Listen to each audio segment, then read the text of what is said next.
What if Doctor Who hadn't been cancelled in 1989? It's a question that many fans often wonder. What they often forget is that in 1989, Doctor Who was already dead. And long dead. The corpse was cold and Michael Grade was already filling the grave with a big smile on his face. Battlefield Episode 1 had only brought in 3.1 million views, and the show had already been receiving poor ratings and budget cuts ever since the 1986 hiatus. But let's assume that the BBC lets it keep going for a few more seasons despite this. We know what the outcome of season 27 would have been, as these episodes were already in development at the time. There would have been Earth-Aid, Thin Ice featuring the Ice Warriors, Crime of the Century, which would have introduced a new companion, and Animal. This would have been Sophie Aldred's last season as Ace, with her successor, a cat burglar, being introduced in Crime of the Century. These unmade episodes have since been adapted into Big Finish audios, which you can listen to. The BBC would have probably realised from viewing figures and the show's quality that John Nathan Turner would have been gone by this point, as he had wanted to for many years. Andrew Cartmel would have probably taken over, as he informally had in season 25 and 26. Season 27 would have aired in late 1990, and probably wouldn't have been Sylvester McCoy's last, as he still wanted to do right by the character after season 24, which you can see him doing in the much better seasons 25 and 26. Season 24 was just so goddamn awful. If season 27 had fared well enough and season 28 was commissioned, this would have definitely been Sylvester's last. It is likely that his replacement would have been a woman, as this was an idea put forward in 1986 by Sidney Newman himself to try and revamp the show when there were poor ratings, along with other much crazier pitches. To stop acting like the idea of a female Doctor was Chris Chibnall's, this was him at the time. It doesn't seem to have much to it. It hasn't improved that much since it went off the air. It could have been a lot better. It could have been slightly better written, especially the last story. Why? The same problem that it was too complicated? Well, not only that, but it was also very cliched. It was very routine, running up and down corridors and silly monsters. In 1992, the BBC started looking into the idea of a 30th anniversary special, Lost in the Dark Dimension. This idea was loved by Alan Yentob, the then controller of BBC One. This now infamous special didn't happen due to over-budgeting, £1.2 million. Had it happened, Yentob had ideas of having a limited cinema release.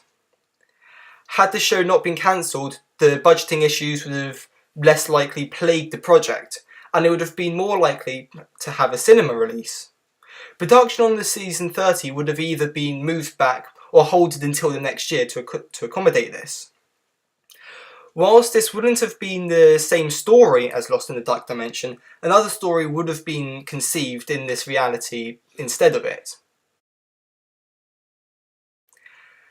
Whether this would have been a success or a disaster would have most likely defined the BBC's decision on the future of the series. Had it failed, the show would have definitely been cancelled by this point. If it had been an amazing success, which we all hope it would have been, the BBC would have likely boosted the show's budget. Around this time of the mid-90s, Steven Spielberg, yes, that's Steven Spielberg, was in negotiations to buy the rights to Doctor Who and make a big Hollywood movie.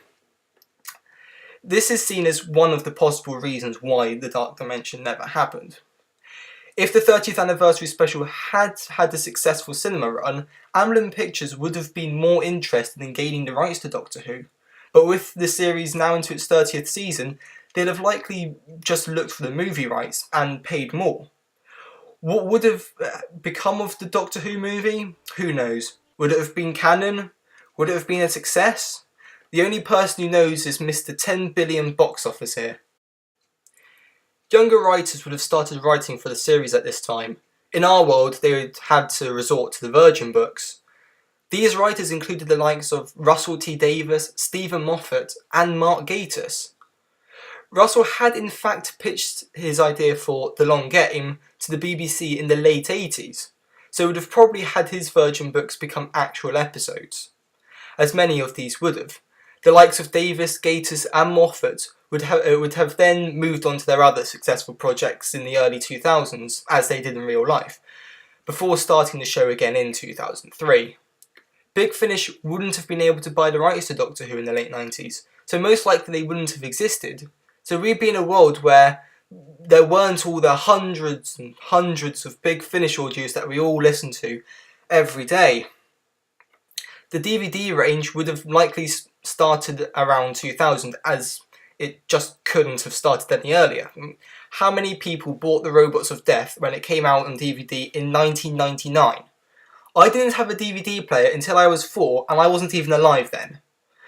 The Doctor Who DVD range is still one of the highest quality ones from that era, and the show wasn't even around then, though it did take them until 2013 to release all of them, and the animation of the missing episodes is still a long and arduous journey. Of course, the show did return in 2005 with Russell T Davies at the helm.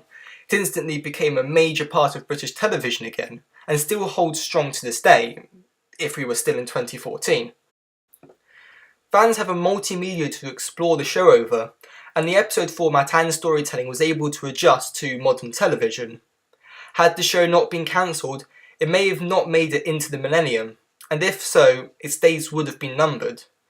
Despite Spielberg or higher budgets, the show would have likely gone down again, and probably would not have made it near the late 2000s.